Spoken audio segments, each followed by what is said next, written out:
बड़ा सुंदर प्रसंग है। श्री करमेती बाई जी, ऐसा स्वरूप है प्रभु की आसक्ति का, इनका आश्चर्य होता है। ऐसा तो केवल भगवत अवतारी महापुरुषों में ही प्रेम होता है।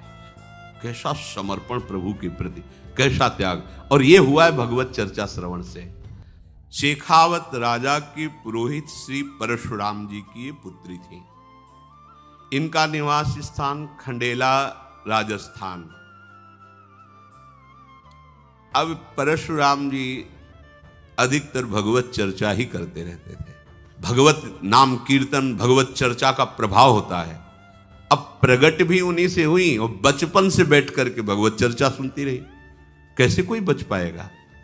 भगवत चर्चा नियम से सुने और महाभागवत के घर में जन्म हुआ, कैसे कोई बिना भक्ति के रह सकता है? उनके हृदय में चर्चा सुनते सुनते एक बात बैठ गई बाल्यावस्था में कि प्रभु श्याम सुंदर ही अपने जीवन साथी हैं और तो सब मायाकृत है।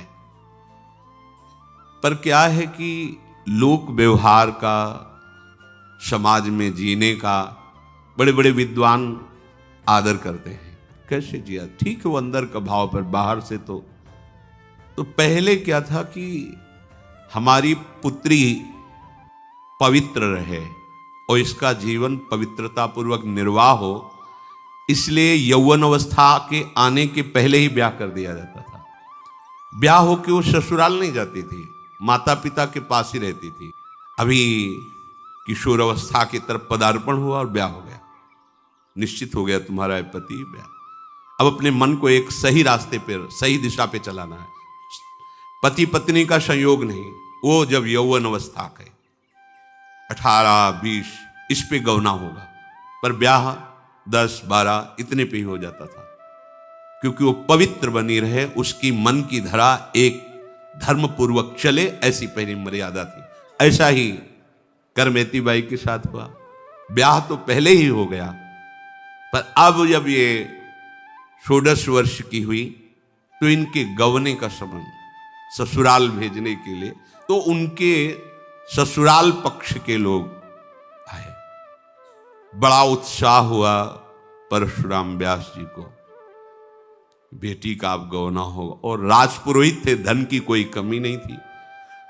सुंदर सुंदर आभूषण, पोशाकें खरीदी जाने लगी। जब इनकी ये बात पता चली कि कल ससुराल चली जाएंगे, ये भगवत कथा जो आज बचपन से लेकर अभी तक सुनती रही, ये छूट जाएगी। उनको पता था ससुराल पक्ष में एक बार भी रामकृष्ण हरि नहीं बोला जाता, वहां कोई भगत नहीं, बस वही संसारिकता है। कैसे जीऊंगी? प्रभु की चर्चा नहीं। ये व्यास जी चर्चा करते थे, इसलिए संतों का आगमन होता रहता था, तो दिन भर भगवत चर्चा चलती थी। परशुराम जी चर्चा बंद किए तो संत जन परस्पर चर्चा कर रहे। ये बच्चेपन से सुनती रही। अनुराग इतना श्री कृष्ण से बढ़ गया था कि अब चर्चा के बिना जी नहीं सकती। बावरो सो रस में फिरे खोजत नेह की बात, बावरा पंचा कोई प्यारे की बस बात सुनाता रहे। ये प्रेमी जन ही जानते हैं। अब उनके हृदय में इतनी पीड़ा हुई कि कथा छूट जाएगी, भक्ति छूट जाएगी, क्योंकि अभक्त के घर जाना होगा, वहां किसी भी तरह की भक्ति नहीं। अब क्या करूं? शरीर तो स्त्री शरीर है, जाना ही पड़ेगा। अगर भाव भजन भक्ति नष्ट हो रही तो ऐसा जीवन किस काम का? और ऐसा पति आजु किशोर सुघर सो लागे, रूप विवश पति पागे, काली बुढ़ाए होए जर जर तन, झगरत मोह न त्यागे। आज धनी कल रंक, आज है फिर है नाही, करिए से सो प्रेम होए नहीं, सुख जग माही। आज सुहागिन बन के फूली, भूली जग सुख पाई, काल अभागिन बन के रोवती नाते ये दुखदाई। याते बली बैरागिन बसिए, वृंदावन रजधानी। परम पुरुष सर्वेश्वर नागर, पति सब दिन सुखदानी। विचार किया करमेती जी ने कि आज तो किशोर अवस्था का पति बड़ा सुघड़ अच्छा लगेगा, और कल इसका रूप बिगड़ेगा, कल बुढ़ापा आएगा, ये जर्जर होगा, मोह से रात दिन पिशा जीव कैसे शांति को प्राप्त कर सकता है। आज इसका सुहाग भर के फूली फूली, कल विधवा होगी, मरेगा ये, मरण धर्मापति है। आज धनी है, कल भिखारी हो सकता है। ऐसा क्या बर बनूं, ऐसे पति के लिए परम पति का त्याग कर दूं? नहीं, अब तो बस जीवन का सार यही है कि नंद नंदन हमारे पति हो और उनकी राजधानी वृंदावन हमारा घर हो, वही हमारा जीवन हो। ये सब ऐसे, आज जवान है कल बूढ़ा होगा, आज जीवित है कल मरेगा। क्या ये विचार उसी के आ सकते हैं जो भगवत अनुराग में है। भगवत चर्चा सुनते सुनते प्रभु में ऐसा अनुराग हो गया कि ये परमहंसों की सोच है, ये गृहस्थों की सोच नहीं है, ये किसी स्त्री की सोच नहीं है, ये भगवत प्रेमी महात्मा की सोच है, किसी दूसरे जी। ये मीरा जी की सोच है जो करमेती जी के अंदर है। ऐसे बर को क्या बरूं, जो जन्मे मर जाए, क्या इसको। करमेती जी ने विचार किया, ये जन्म मरण, द्वंद्व, दुख सुख, संपत्ति विपत्ति, कर्म काल, ये घर परिवार पति पुत्र, ये स्वर्ग नरक, ये सब माया का प्रपंच है, ये सत्य नहीं है, मोह मूल है, ये परमार्थ नहीं है। इसका त्याग करके निरंतर प्रभु के चिंतन में लगे रहना, यही जीवन की सार्थकता है। वो मन में अपने श्याम सुंदर को बिठा करके सुंदर अर्चना वंदना अर्थात मानसिक सेवा में भी तन्मय हो जाती थी। मन और बुद्धि का जब प्रभु में समर्पण हो जाता है, फिर उसकी एक भी वृत्ति ऐसी नहीं रहती जिससे वो संसार का पोषण कर सके। एक भी वृत्ति नहीं रहती। भगवत इच्छा से शरीर चलता रहता है, पर उसकी वृत्ति नहीं रहती, संसार के लायक नहीं रहती। वो ऐसी अवस्था को प्राप्त हो जाता है। माता पिता के मन में तो बड़ी प्रसन्नता है, लेकिन करमेती जी के हृदय में भारी क्षोभ हुआ। सुबह जाना है, पर सोच भारी, कहा कीजिए बिचारी, हाड़ चाम सो सवारी, देह रति के न काम की। ताते देवों त्यागी, मन सोवे जन जागी। अरे मिटे उर्दाग, एक साची प्रीति श्याम की। लाज कौन काज जो पे, चाहे ब्रजराज सुत। बड़ोई अकाज जो पे, करे सुधी धाम की।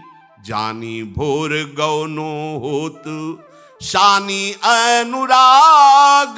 रंग संग एक वही चली, भीजी मति बाम की। अब तो सुबह जाना ही है ससुराल। विचार में डूब गई, हमें क्या करना चाहिए। ये हड्डी और चमड़े से ढका हुआ ये शरीर बिना भगवत साक्षात्कार के छूट गया तो किस काम का रहा मनुष्य शरीर प्राप्त करना। इस शरीर को ही त्याग देना चाहिए। अगर प्रभु से विमुक्ता हुई तो मैं कैसे जी पाऊंगी। बहुत विचार आने लगे, क्या करूं। अरे मन तू जाग, सो मत, अब मत सो। ये बहुत ऊंची स्थिति की बात है। हाँ, ये चर्चा सुन के भाग पड़े घर से, ऐसे नहीं। स्थिति होनी चाहिए। बिना स्थिति के लिए मनमानी आचरण भ्रष्ट कर देगा, ध्यान रखना। लौकिक हाड़ चाम का पति नहीं, अब तो श्री कृष्ण दिव्य बपू। अभी तक कहीं कोई संसार के सुख का संयोग नहीं है। बाल्यावस्था से भगवत चर्चा सुनते हुए भगवत अनुराग में स्थित है। हृदय में निश्चय कर लिया, अब हमारे जीवन का उद्देश्य केवल श्री कृष्ण है। करमैती जी का निश्चय पूर्ण हुआ, भाग चलो। ऐसा ही होता है, भागो भागो इस संसार से, प्रभु के अनुराग में डूबो।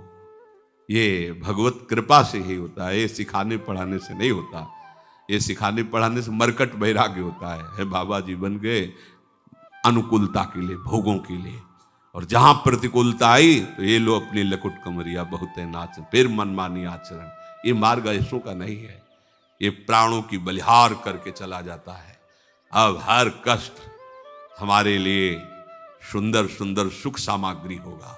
हर विपत्ति, हर अपमान, निंदा, तिरस्कार, ये हमारी पूजा होगी। हम इस मार्ग में इन्हें पूजा की तरह स्वीकार, जैसे लोगों की पूजा होती है सुख पूर्वक सहते, ऐसे ही सुख पूर्वक अपमान, निंदा, सब कष्ट सहेंगे, पर हम अपने इस प्रेम के पथ से कभी डिगेंगे नहीं।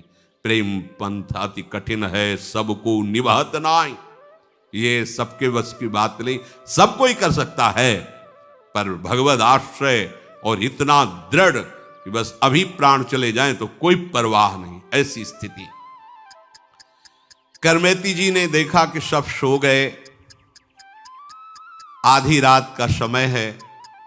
माता पिता को मन से प्रणाम किया और श्री कृष्ण की याद करके आंसू बहाते हुए घर से निकल पड़ी। वाह बहादुर, यह है बहादुर, इसे बहादुरी कहते हैं।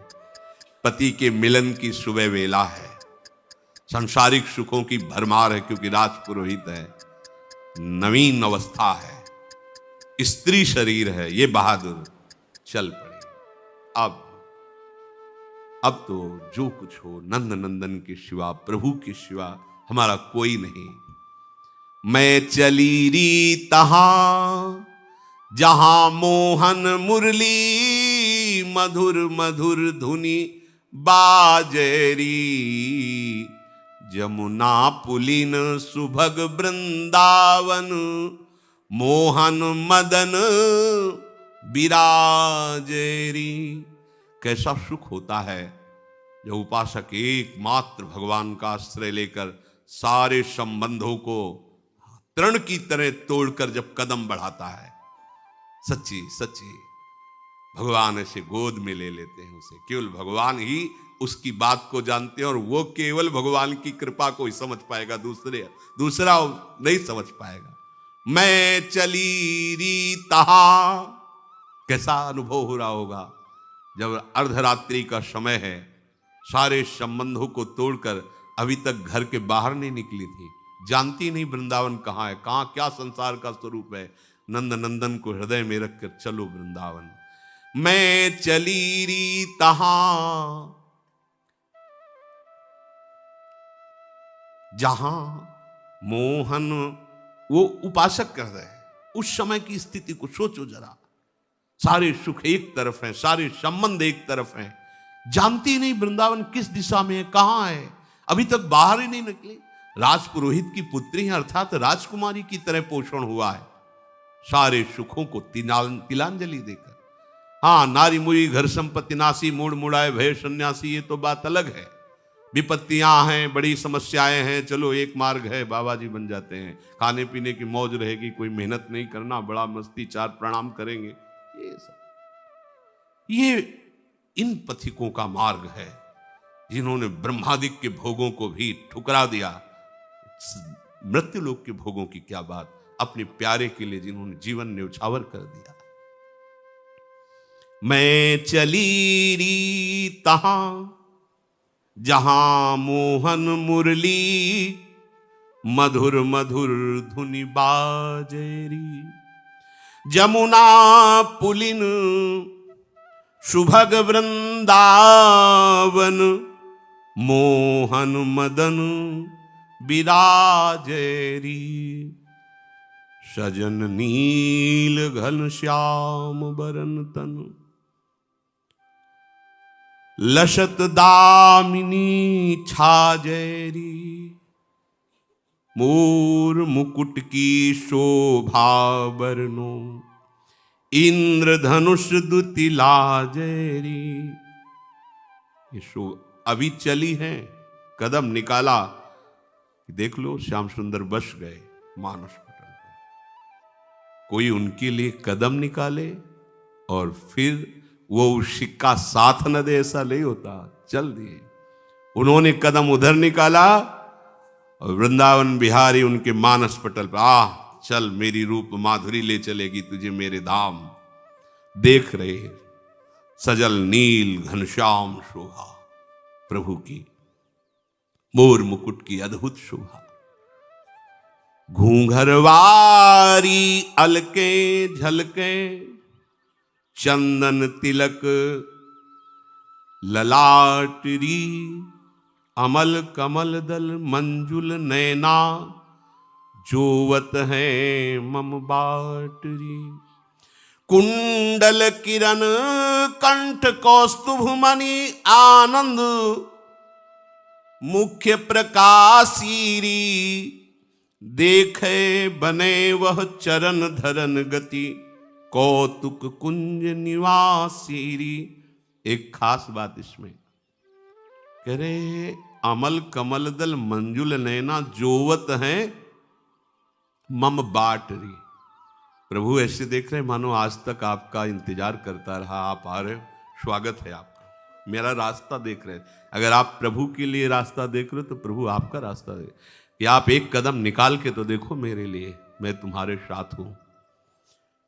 सुंदर प्रभु की शोभा। जाको मन मिली रहो कृष्ण सो, ताकि अकथ कहानी री। कहे भगवान हित राम राय प्रभु, सुमिरन मांझ समानीरी। प्रभु के ध्यान में उनकी रूप माधुरी का पान करते हुए घर से निकल पड़ी। श्याम सुंदर की भावना, उनकी मधुर मूर्ति का दर्शन करते हुए आधी रात को घर से निकली। मन में तरह तरह के प्रेम तरंगे उठ रहे हैं। वृंदावन जाऊंगी, प्रभु मिलेंगे, जब मिलेंगे तो दौड़कर उनके गले से लग जाऊंगी। वो जब हमारे गले से लगे, कितना आनंद अनुभव होगा। अखिल लोक चूड़ामणि भगवान मुझे गले से लगाए, हम उनके चरणों में लिपट जाए। एकदम सामने वो रूप है और ये प्रेम तरंगे, और कदम बाहर निकल। देखो ये किसी साधना से नहीं होता, आश्रय से। एकदम प्रभु के भरोसे कदम निकले तो प्रभु छा गए। ये बात है। ये जो इतने वर्ष हो गए भजन करते हो, हमें अभी भगवान नहीं मिले या आनंद नहीं मिला या हमारी मानसिक दशा नहीं पटली, तुम खुद देखो भरोसा किसका लिए हो? प्रभु का भरोसा लिए हो? अपने शरीर का, अपनी बुद्धि का, अपने आचरण का, अपनी साधना का। तो आओ फिर उसकी कसौटी है, उस पर कसो। और एक भरोसा तो कदम निकालते ही देखो, ऐसा करना नहीं है, इसमें निष्ठा देखिए। चिंतामणि ने तिरस्कार कर दिया, प्रभु के लिए चल पड़े, कोई रास्ता नहीं। कुछ दिन चले, गुरु कृपा हुई, भजन में लगे, फिर एक सुंदर स्त्री दिखाई दी, वो वैसे ही फिर फंस गए, फिर उसके पीछे पीछे गए। फिर अरे धिक्कार है, नेत्रों को फोड़ लिया। ये अनुकरणी बात नहीं करे, यहां निष्ठा की बात देखनी है। बस इन्हीं नेत्रों ने तो मुझे प्रभु से विलग किया, चल दी। कोई साधना करनी पड़ी, हाथ पकड़ लिया, जे भी गिरे गिरे क्या, वो प्रभु अनुभव करा ला था, हाथ पकड़ के निकाल। और वो विचार करें, इतना लंबा हाथ किसका हो सकता है जो मुझे कुएं से निकाल ले हाथ पकड़ के? अजान बाहु तो भगवान ही हो सकते। अब वो ऐसे पकड़ने कोई भगवान छुड़ा लिए? हाँ, बोले ठीक है छुड़ा लो। हाथ छुड़ा करके तो तुम जा सकते हो, नौ किशोर हो, मेरी इतनी सामर्थ्य का है। पर हम तुमको भी कह रहे हैं कि तुम मेरे हृदय से निकल के दिखाओ तो तुम्हें फिर हम जाने बड़े बलवान हो तुम। ये बात छुड़ाए जात हो निबल जान, हृदय ते तब जाओ तो तुम्हें सबल सराओ, तुम्हें तब मानू बलवान जब निकल जाओ हृदय से। अब आज ये स्थिति हृदय में श्याम सुंदर बसे हैं, प्रेम तरंगों में कदम बढ़ते चले जा रहे हैं। वृंदावन किधर है कुछ पता ले, वही ले जा रहे, आंखें फोड़ ली, हाथ पकड़ के वृंदावन ले जा रहे हैं। भाव में ठाकुर जी बसे ले जा रहे, कभी वृंदावन नहीं गई, कभी कोई रास्ता नहीं जानती, नगर का रास्ता नहीं जानती, राजकुमारी की तरह पालकी में चलने वाली राजपुरोहित की पुत्री हैं।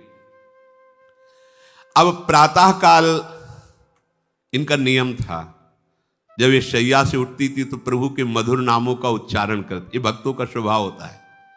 जैसे विभीषण जी उठे तो प्रभु का नाम कीर्तन, हनुमान जी को पता चल गया महाभागवत है, क्योंकि उठते ही नाम उच्चारण करना ये महाभागवत का लक्षण होता है। कोई आवाज ही कमरे से नहीं आई। उनकी मां का नियम था, जैसे कुछ लोगों के अलार्म की घंटी की आवाज से नेत्र खुलते, उनकी मां के नेत्र खुलते थे करमैती बाई के नाम कीर्तन से। आज नाम कीर्तन ही नहीं। सोचा रिश्ते नातेदार आए, शायद वो विलंब से सोई होंगी, वहां कमरे में गई तो करमैती बाई नहीं। अब तो हलचल हुई हृदय में कि रिश्ते नातेदार, अब पूरी खोज पूरे घर में नहीं, हाहाकार मच गया। करमैती कहां गई पता नहीं। माता पिता को बड़ा दुख हुआ, सबसे बड़ा दुख की ससुराल वाले क्या उत्तर, लड़की भाग गई, कहां भाग गई, किसके साथ भाग गई, क्या कैसे उत्तर। ये लोक व्यवहार बड़ा विचित्र होता है। उन्होंने जहां तहां ढूंढा पूरे नगर में, बहुत से दूतों को दौड़ाया, क्योंकि राजपुरोहित थे, सूचना तुरंत, राजा के राज सैनिक भी लग गए, तुरंत खोज की। क्योंकि मतलब ये सबसे बड़ा अपमान लोक में माना जाता है कि ससुराल वाले लिवाने और लड़की भाग गई। अब ये प्रमाण कैसे दे कि श्री कृष्ण को लेके भागी है या संसार के राग, कौन उनको बतावे। ससुराल वाले वैसे ही भक्त नहीं थे। करमैती बाई जी ने देखा कि राज सैनिक घोड़ों से आते दिखाई, उनको लगा कि पिताजी का ही ये भाव होगा, क्योंकि उनके सब अनुकूल हैं राजा, तो सब सैनिक मुझे ही ढूंढने के लिए आ रहे होंगे। अब मुझे क्या करना चाहिए, ये तो बिल्कुल समीप आ रहे हैं। तो वहीं एक मरा हुआ ऊंट का कंकाल था, ऐसे गीधों ने मांस खा लिया था, चमड़े से ऐसे ढका हुआ कंकाल, अंदर पूरा पोला हो चुका था, स्यार गीधों ने मांस खा लिया था, भारी दुर्गंध। अब भागने का अवसर नहीं, क्योंकि राज सैनिक घोड़ों से आ रहे हैं, तो उसी के अंदर घुस गई। मरे हुए ऊंट के ऊपर पूरी चमड़ी लगी हुई है, अंदर का मांस गीध और सियार कुत्तों ने खा डाला है, भारी दुर्गंध, उसमें घुस गई। देखो कैसी श्री कृष्ण मिलन की चाह। भारी दुर्गंध में भी उनको कोई परेशानी नहीं, लेकिन संसार की सुगंध नहीं चाहिए, संसार की सुख नहीं चाहिए। वो सड़ी दुर्गंध भी उनको बहुत अच्छी लगी। हृदय में जब प्रभु का मिलन का, प्रभु के चिंतन का सतत भाव रहता है, तो नरक भी नरक नहीं रहता, वो परमानंदमय हो जाता है। विषयों से कितनी घृणा हो जाती है भक्त को कि यद्यपि ऐसी स्थिति में एक मिनट भी रुकना मुश्किल, आसपास कि उसके अंदर घुस करके प्रेमोन्मत्तता देखो। अभी बालिका ही कही जा सकती, 16 वर्ष की अवस्था है, इतनी भारी दुर्गंध में वो बैठी। ये भगवान की भक्ति का प्रभाव होता है कि विष भी अमृत बन जाता है, आग भी चंदन की तरह शीतल हो जाती है। और यहां दुर्गंध में उनको जानते हो क्यों दुर्गंध नहीं लगी, क्योंकि मानस पटल पर श्री कृष्ण और घ्राणेंद्र श्री कृष्ण की सुगंध में मतवाली है, बिल्कुल दुर्गंध नहीं आ रही, आराम से उसके अंदर छुपी बैठी है। 3 दिन 3 रात्रि ऊंट के खोल में, क्योंकि बराबर कर्मचारी जो राजकीय हैं वो खोज रहे हैं, अगर कहीं भागी तो पकड़ी जाएंगी। 3 दिन 3 रात, गजब की बात है। उस भारी दुर्गंध अंदर, अच्छा वहां कोई खोज नहीं सकता, कोई सोच भी नहीं सकता कि इसके अंदर करमेती वायु, कैसे कोई ऐसे, वहां तो आसपास कोई नहीं जाएगा, भारी दुर्गंध है। बीते 3 दिन वा करंक ही में संक नहीं, बंक प्रीति रीति ये कैसे करी गाइए। आयो को संग ताही संग गंग तीर आई, तहां सो अनहाई दे भूषण बन आइए। ढूंढत परशुराम पिता मधुपुरी आए, पते ले बताए जाए माथुर मिलाइए। सघन विपिन ब्रह्म कुंड पर बर एक, चढ़ी करी देखी भूमि असुआ भिजाइए। करमेती जी ऊंट के कंकाल में 3 दिन 3 रात व्यतीत की, भूख प्यास दुर्गंध सबसे। यहां क्या हालत है अपनी, प्रभु को क्षण क्षण में आदेश करते रहते हैं, ये व्यवस्था, ये व्यवस्था, ये अनुकूलता, वो प्रतिकूलता। क्या हमारी भक्ति है। महापुरुषों के चरित्र सुनने से अहंकार का चकनाचूर हो जाना निश्चित है। भक्त चरित्र यही, अहंकार को मिटाने के लिए भक्त संग, भक्त वाणी, भक्त चरित्र, दूसरा कोई उपाय नहीं। तिनकी संगति रहते। अब क्या भक्ति अपनी इन महापुरुषों के आगे, देखो क्या भक्ति है। जैसे हम पहाड़ के नीचे खड़े हो ऐसे देखे तब लगेगा हम कि, ऐसे ही हमें लगता है हम बहुत लंबे चौड़े हैं, और जब हम पहाड़ के नीचे खड़े होते तब क्या लगता है, अरे हम क्या, ये पहाड़ हैं भक्ति के। 3 दिन 3 रात न खाना न पीना, भारी दुर्गंध में श्री कृष्ण अनुराग, श्री कृष्ण मिलन के लिए। यद्यपि हम लोगों ने इससे भी ज्यादा कष्ट सहा है। मां के गर्भ में 9 महीने जहां मलमूत्र और सब गंदे पदार्थों के बीच में रहे, पर हमको भान नहीं हो रहा। 9 महीने रहे, सब कोई रहे, कहां रहे अच्छे से पता है, पर वो माया के द्वारा विस्मृति है उस दुख की। फिर हम नया गर्भ बनाने की चेष्टा कर रहे हैं, ऐसे कर्म कर रहे हैं, फिर हमें पता नहीं किस योनि की मां के गर्भ में जाना पड़ेगा। सुअर कुत्ता क्या बनेंगे। होश ठिकाने कर लो। यहां का कोई कष्ट नहीं है यदि भजन हो रहा है। भजन नहीं हुआ तो यहां का सम्राट सुख भी सुख नहीं, वो दुख है। एक क्षण में सब मिटिया मेट हो जाने वाला है। अभी प्राण निकले क्या, सब धरा का धरा रह जाएगा। ऊंट के कंकाल में ही 3 दिन 3 रात व्यतीत हो गए। जरा भी दुख नहीं, जरा भी घृणा नहीं, जरा भी शंका नहीं, जरा भी शिकायत नहीं प्रभु से। क्यों? बोले ये प्रीति की बाकी रीति है। प्रेमी कभी अपने प्रीतम पर दोष दर्शन थोड़ी करता है। हम तो निकली आपके नाम पे और मुझे यहां रुकना पड़ रहा है, ऊंट के ऐसे सड़े दुर्गंध युक्त उसके पेट में। कैसे कोई वर्णन कर सकता है इस बाकी रीति का, प्रेम की।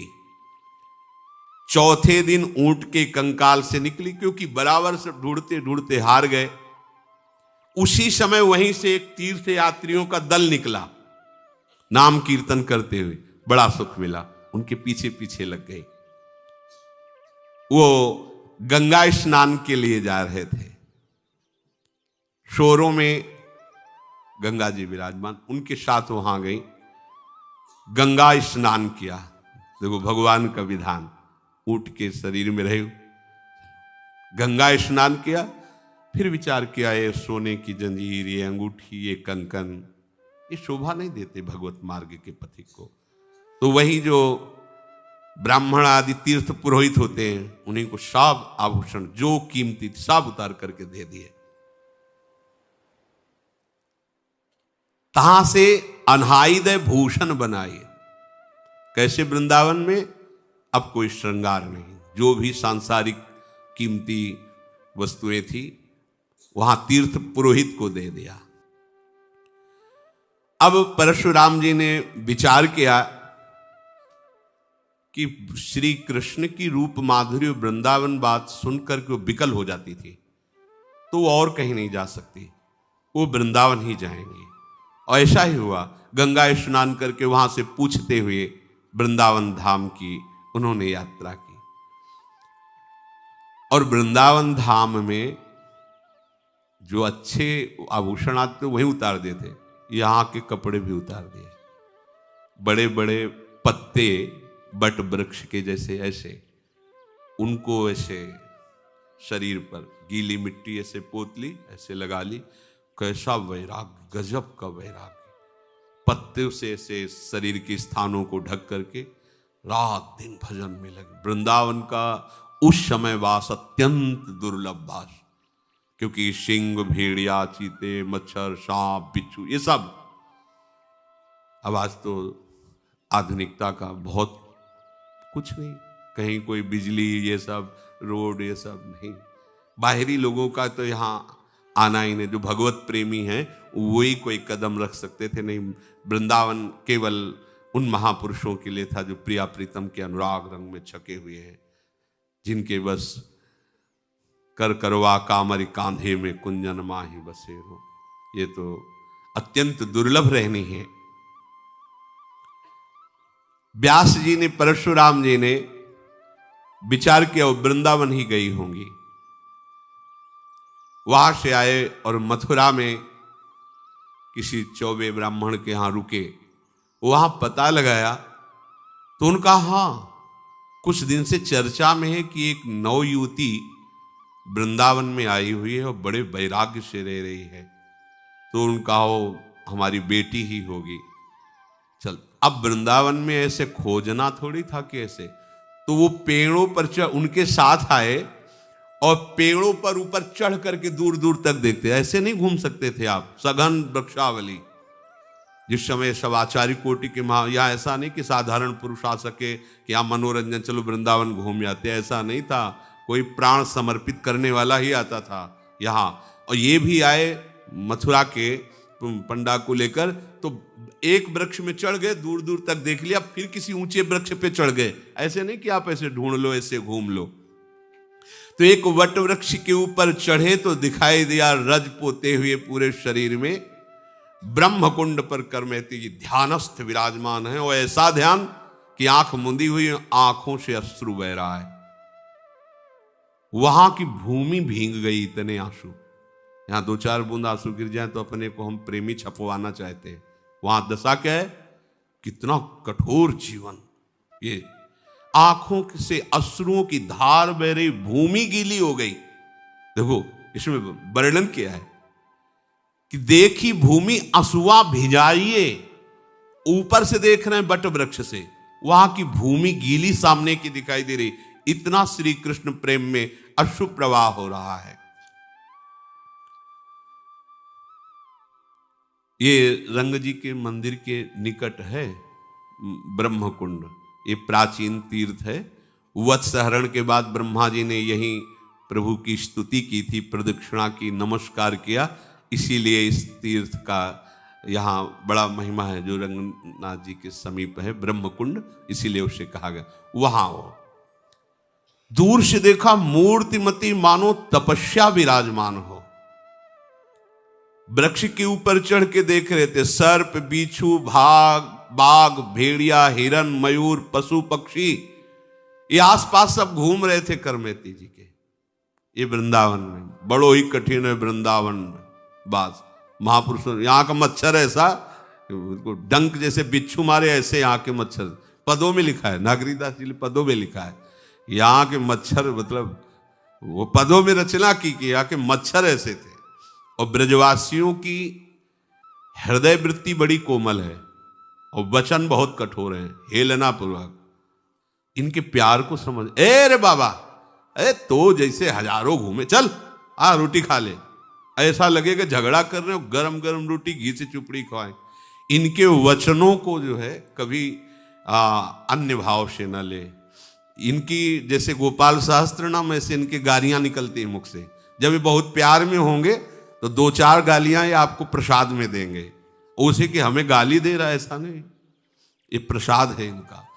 हेलन पूर्वक बात है, ऐसे बात करेंगे मानो झगड़ा कर रहे हैं। हृदय इनका बहुत, ये बड़ा कठिन है ब्रजवास करना। अगर इनका अपमान कर दिया तो श्री कृष्ण का अपमान है। बात समझो, ये भगवत पार्षद हैं सदैव। बड़े बड़े आचार्यों ने यही शिक्षा दे के अपने जनों को भेजा है। और इनकी पवित्रता पर दृष्टि न डाले। ब्रजवासियों के जूठ टूक और घर घर छाछ में केवल ब्रजवासियों के लिए बातें कही गई। वो किस जाति पक्ष के ये भी नहीं देखना है। अब व्यास मिठाई विप्र की तामे लागे आग, वृंदावन के स्वपचलों जूठन में खाइए मांग, ऐसा वर्णन करते हैं। ये धाम है। संपूर्ण शरीर में ब्रज लगी हुई है, केश ऐसे बंधे हुए हैं, पत्तों की कौपीन लगाए हुए हैं, सूखे पत्तों की, हरे पत्ते भी नहीं, क्योंकि ब्रज की सब सखियां हैं, ये सब जो प्रभु की नित्य परिकर, यही सब वृक्ष के रूप में है। यह आए नहीं करना चाहिए कि बाहर से नीम है दतून तोड़ रहे फाड़ा, वैसे नहीं, होश में रहो। ये भगवत धाम है। बहुत बड़े बड़े अपराध होते हैं, बहुत बड़े बड़े अपराध होते हैं। ऐसी चतुराई से वृक्षों को गिराया जाता है, पूछो तुम्हारी चतुराई वो जान रहे हैं। हरिराम व्यास जी करें, एक डाल काटने का दंड है करोड़ गौ हत्या, करोड़ ब्राह्मणों के मारने का जो अपराध है, ये ब्रज की लता है। आज ये सब कोई ना तो सत्संग मान रहा है ना। एक लता तैयार होने में कितना समय लगता है, जो लगाते हैं वो जानते हैं। 40-40, 50-50 वर्ष होते हैं, तब जाकर वो अच्छा एक वृक्ष रूप धारण करते हैं। और चंद रुपए लगाकर उस वृक्ष की पहले धज्जियां उड़ा दी, काट के फेंक दिया, नाश कर दिया। कैसे जगह जगह दी, ना तो वृक्षों की कदर रह गई है, ना वृक्ष कोई लगा रहा है। जानते हुए ब्रज है। हमारे प्रिया प्रीतम तुम्हारे फ्लैट में नहीं खेलेंगे। लता भवन सुख शीतल छहा, श्री हरिवंश रहत नित्य जहां, तहां न वैभवा। हाँ, 4 लताएं लगी हैं, नीचे गाय के गोबर से लीप पोत दिया है, 4 पुष्प और ऐसे श्रृंगारित कर दिया, भावना कर रहे प्रिया प्रीतम। ऐसा लताओं का किसी भी तरह से हम ह्रास न करें। वो पत्ते भी तोड़ के अपने नहीं नए बांध रहे, पुराने पत्ते जो वृक्ष त्याग देते वही लगा रहे। यहां एक बार एक बड़े संत थे, उनके फोड़ा हो गया था, तो किसी ने कहा कि बबूल की हरी पत्ती तोड़कर पीसकर बांध देने से फोड़ा ठीक हो जाता है, धीरे धीरे वो ठीक हो जाता है। तो उन्होंने कहा कि यहाँ ब्रज 84 कोस के बाहर जाओ और कोई वृक्ष फिर उससे मांग करके लाओ। यहाँ ब्रज 84 कोस का नहीं, यहाँ का किसी भी पत्ते को भी नहीं, ये सब श्री जी के लिए है।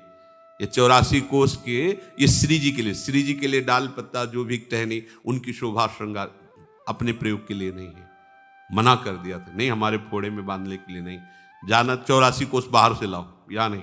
ये सब प्रिया प्रीतम की नित्य के लिए भूमि, एक एक पत्ता श्री जी के लिए। यहाँ वैसे भी नहीं कहते कि वृंदावन के वृक्ष को मरम न जाने कोई, यहाँ डाल डाल और पात पात पर राधे राधे हो। ये श्री जी के निज परिकर हैं।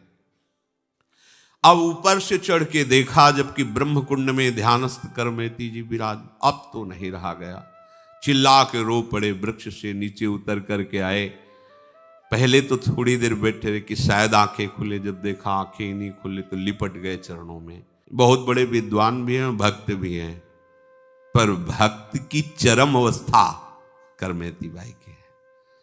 देखो, एक टीस तो है, तुम बिटिया हो के ऐसा कर दिए, भाग गई हमारी तो नाक कटवा ली तुमने। ससुराल के लोग सब आए थे, गांव के, भाग गई लड़की। ये लोक में होता है ना, लोक में, मतलब ये जो लोक व्यवहार है ये बड़ों को ग्रसित कर लेता है, बड़ों को। देखो इतने बड़े विद्वान हैं, इन्हीं की कृपा से, इन्हीं के संग से उसके अंदर ऐसी प्रेममयी भक्ति जागृत हुई जो बेटी है।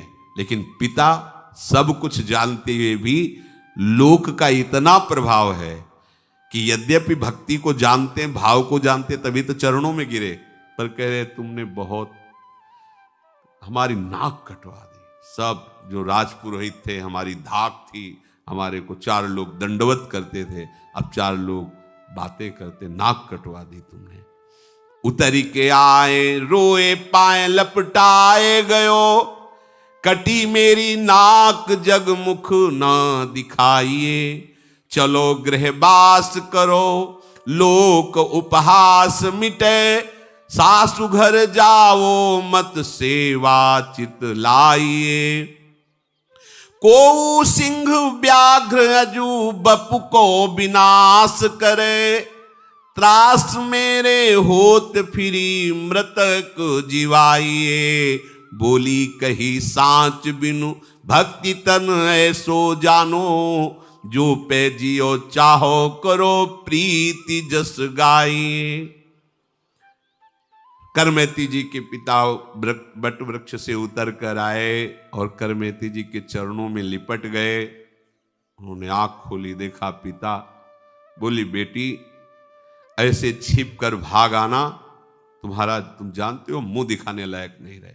जिधर से इन्हीं की बेटी भाग गई, नाक कटवा ली आपने, मैं मुख दिखाने योग्य नहीं रह गया।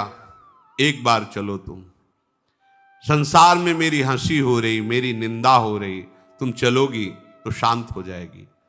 ससुराल मत जाना, घर में रहकर, घर में ठाकुर सेवा है, खूब ठाकुर सेवा करो, भजन करो। और बात समझो, ये वन है, कोई बाघ सिंह तुम्हारे शरीर को नष्ट कर सकता है। मुझे इस बात का बड़ा डर लग रहा है। सासू के यहाँ मत जाना, ससुराल मत जाना, हमारे यहाँ ही रहना, अपने घर में रहना, ठाकुर जी का भजन करना, पर यहां से चलो। तुम्हारी मां तो ऐसा लग रहा है नहीं जाओगी तो मर ही जाएगी, जीवन दान दो उनको, चलो। करमेती जी ने कहा पिताजी सत्य कहा आपने, सत्य कहा। जिसका प्रभु से अपनापन नहीं है तो उसकी तो नाक कटी गई है, उसकी नाक है कहां?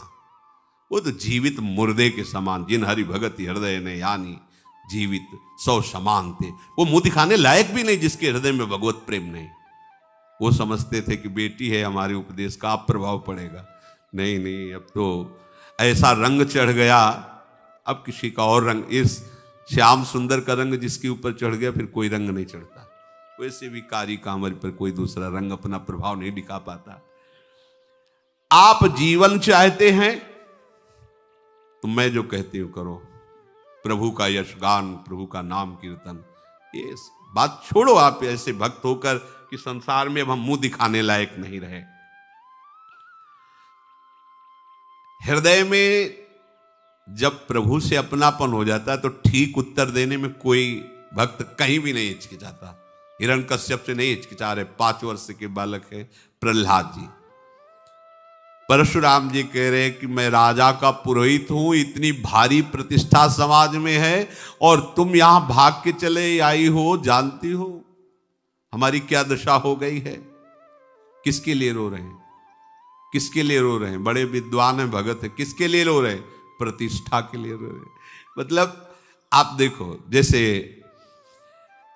घर परिवार के लोग होते हैं, आप बहुत सुख सुविधा सब दो तो फिर वो पूछते हैं देखो तुम ठीक से रहा करो, अगर तुम्हें कुछ हो गया तो हमारा क्या होगा। सूक्ष्मता से बात पकड़ना। देखो इनको, बहुत विद्वान हैं, भगत हैं, महापुरुष, हमारी प्रतिष्ठा धूल धूसरित हो गई। किसके लिए रो रहे हैं? किसके लिए पैर पड़ रहे हैं? बेटी आज मैं निहाल हो गया तुम्हारी जैसी बेटी पाके, क्योंकि शास्त्र का ज्ञान इनको है।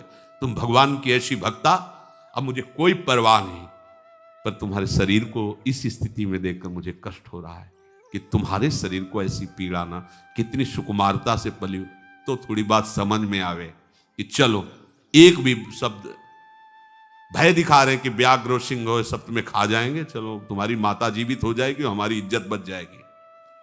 यही हाल संसार का है, यही हाल है। कहीं तुम कटी नाक, कटे जो पे होए को। करवेती जी तुम्हें नाक है ही नहीं तो कटेगी। कह रही है यही बात खास, ये बहुत गंभीर विषय है, गंभीर बात है। कह रहे तुम कह रहे हो नाक कट गई, तुम्हें तो नाक ही नहीं थी तो कटी क्या? नाक जानते हो किसे कहते? भगवान के प्रेम को नाक कहते। तुम्हारे है ही नहीं भगवत प्रेम, तुम्हें तो नाक कट गई। बुद्धि बड़ी, चतुराई बड़ी, सुख सुंदरता तन सो लपटी है। मान बड़ो, धन धाम बड़ो, यश कीरत हु जग में प्रगटी है। झूमत द्वार गजेंद्र हजार, सुरेश ते कचुनाई घटी है। तुलसी का राम स्नेह बिना, मानो सुंदर नारी की नाक कटी है। अगर भक्ति नहीं है तो नक कटा तो वैसे ही हो, तुम्हारी नाक ही नहीं तो क्या तुम्हारी नाक कटेगी। कहीं तुम कटी नाक कटे जो पे होए कहूं, नाक एक भक्ति नाक लोक में न पाइए। बरस 50 लग विषय ही में वास कियो, तऊ ना उदास भय चबे को चबाइए। कैसा सुंदर उपदेश है। देखे सब भोग मैं न देखे, एक देखे श्याम, ताते तज काम तन सेवा में लगाइए, रात त्यों ज्यों प्रात होत ऐसे, तम जात भयो दयो लय स्वरूप प्रभु गयो ही आइए। करमेती बाई ने कहा कि आपने कहा मेरी नाक कट गई है, तो मुझे तो तुम्हारी नाक ही नहीं दिखाई दी अभी तक, तो कटेगी क्या? अर्थात तुम नाकवान हो ही नहीं। नाक कहते हैं भगवत प्रेम को, और वो तुम में दिखाई नहीं दिया। ये शुद्ध भक्ति की वाणी है, मोहग्रसित नहीं है। तुमने प्रतिष्ठा को अपनी नाक समझा, जिसे हम नाक ही नहीं मानती हैं। प्रतिष्ठा कोई नाक है? नाक कट गई, नाक है भक्ति। तभी हम कहते हैं हमारी इज्जत है श्यामा श्याम, हमें कभी कोई बेइज्जत कर ही नहीं सकता। हमारी इज्जत शरीर थोड़ी है, हमारी इज्जत ईमान प्रतिष्ठा थोड़ी है। ये तो आज है, कल निंदा होगी पक्का। रात है तो दिन होगा, दिन होगी तो रात होगी। ऐसे प्रशंसा है तो निंदा होगी, निंदा है तो प्रशंसा होगी। ये चक्र है। राजी मत हो जाना कि वाह वाह, नहीं तो रोते नहीं बनेगा। तैयार रहो, रात्रि आने वाली, प्रकाश की व्यवस्था कर लो। दिन में सावधान रहो, रात्रि आने वाली है, प्रकाश की व्यवस्था कर लो, तुम्हें रात्रि खटकेगी नहीं। पहले से समझ लो, इसका कोई महत्व तो नहीं है। संसार का नमस्कार या तिरस्कार हमारे अंगूठे पे श्री जी की तरफ। अगर आपने संसार के नमस्कार को स्वीकार किया तो दहाड़ मार के इसी संसार के सामने घुटने टेक के रोना पड़ेगा। अगर आपने संसार का सम्मान नहीं स्वीकार किया तो अपमान तुम्हें छू नहीं सकेगा। और ये होगा बराबर महापुरुषों के जीवन में हुआ, कभी जय जय तो कभी कोई निंदा करने वाला, अपमान करने वाला, मारने पीटने वाला भी भेजा जाएगा। ये माया का खेल है। तैयार रहो, दांव पेच पक्के रखो। गुरु मेहरबान, चेला पहलवान, कोई परास्त नहीं कर सकता, क्योंकि प्रियालाल के चरणारविंद का आश्रय, उन्हीं से सुख का अनुभव, संसार से नहीं। करमेती जी ने कहा आपने प्रतिष्ठा को नाक समझा है, इसलिए हमने आपको नाकवान समझा ही नहीं है, तुम्हारी नाक थी ही नहीं। अच्छा, आप विचार कीजिए, 50 वर्ष के आप हो गए भोगों को भोगते हुए, क्या आपको अरुचि हुई? अपने पिताजी से ही पूछ रहे। आज भी उसी विषय में आसक्त हो, चबाए हुए को चबा रहे हो। तुम्हें उस घर से वैराग्य नहीं हुआ, उस सम्मान से, उस प्रतिष्ठा से वैराग्य नहीं हुआ। बार बार भोगे हुए विषयों को भोगने की इच्छा और भोग रहे हो। क्या तुम्हें ज्ञान है? भोगे हुए विषयों को बार बार भोगने वाला कोई ज्ञानी होता है? मैंने तो सब भोगों को देखा है, भोगा नहीं। करमेती बाई जी कह रहे हैं अब तो देखने की भी इच्छा नहीं रह गई है। मैंने तो केवल एक श्याम सुंदर को देखने की ठानी है, भोगों को नहीं। अब कोई भी ऐसा नहीं कि मेरी दृष्टि को संसार की तरफ ले जाए। ये निष्ठा, जैसे रत्नावती जी ने कहा, ये दृष्टि तो लाल बिहारी में बिक गई है। प्रणाम कर रहे होंगे तो लालजू को कर रहे हैं, अब ये दृष्टि नहीं। आप सभी कर्मों को छोड़कर प्रभु के आश्रित हो जाइए। तन मन और धन को ठाकुर सेवा में लगा दीजिए। बहुत समझाया बुझाया, करमेती बाई तैयार नहीं हुई। तो उन्होंने प्रणाम किया करमेती बाई को। उनका जो मोह जनित अज्ञान था वो नष्ट हुआ। प्रातःकाल होते ही अंधकार जब दूर हुआ तो वो तो घर को जाने को तैयार हुए।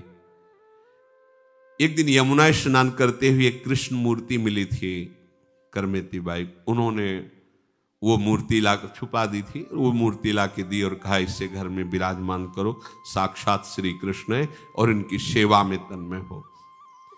और जो मैं कह रही हूं उस बात को ध्यान दो कि अब चबाए हुए को मत चबाओ, अर्थात निर्विषय बनो और अपने तन को, मन को प्रभु के चरणारविंद में लगाकर केवल उनके चिंतन में अपना समय व्यतीत करो। उनके अंदर भी वैसा ही वो मूर्ति प्राप्त करके जे ही सेवा में लगे तो करमेती बाई के दर्शन और उनकी कृपा से उनकी चित्त वृत्ति का मोह नष्ट हो गया, जो संसार की तरफ अब वो तन्मय होने लगे। राज दरबार नहीं जाना, किसी से बात नहीं करना, आठों पैर प्रभु की सेवा में रहना। राजा ने जब प्रार्थना करवाई तो उन्होंने कहा अब एक दरबार हमें मिल गया, अब हम दूसरे के दरबार में नहीं जा सकते। वहीं से सब चलता था, साफ जवाब दे दिया। इतनी हिम्मत भक्त की ही होती है, दूसरे की नहीं होती। तो राजा नाराज नहीं हुआ, वो स्वयं चल के आया। और जब देखा सेवा में मगन है, साष्टांग प्रणाम किया और कहा आपको अब कभी दरबार आने की जरूरत नहीं, समय से सेवा यहाँ पहुंच जाया करेगी। करमेती बाई प्रभु श्री कृष्ण का चिंतन करते हुए अपने शरीर का वृंदावन में ही त्याग किया और नित्य सेवा में पहुंच। मैयासक्त मना पार, ये भगवद आसक्ति, ऐसा भक्त समस्त योगियों में, ज्ञानियों में, तपस्वियों में, कर्मकांडियों में सर्वश्रेष्ठ है, जो केवल प्रभु से प्यार करता है, केवल प्रभु के लिए जीता है, केवल प्रभु का भरोसा है। यहां केवल शब्द पर, अनन्यता पर ध्यान दीजिए। एकमात्र बहुत से जन्म अपने मनमानी में व्यतीत कर दिए, अब जितना बचा है उतना दे दो प्रभु को, ईमानदारी से दे दो। देख लो ना, ये भी खेल के देख लो, अलग अलग जुआ खेले हो, कभी पत्नी में पूरा जीवन, कभी धन में, कभी किसी नशा में, कभी और गंदे आचरणों, कई जन्म ऐसे चले गए हैं।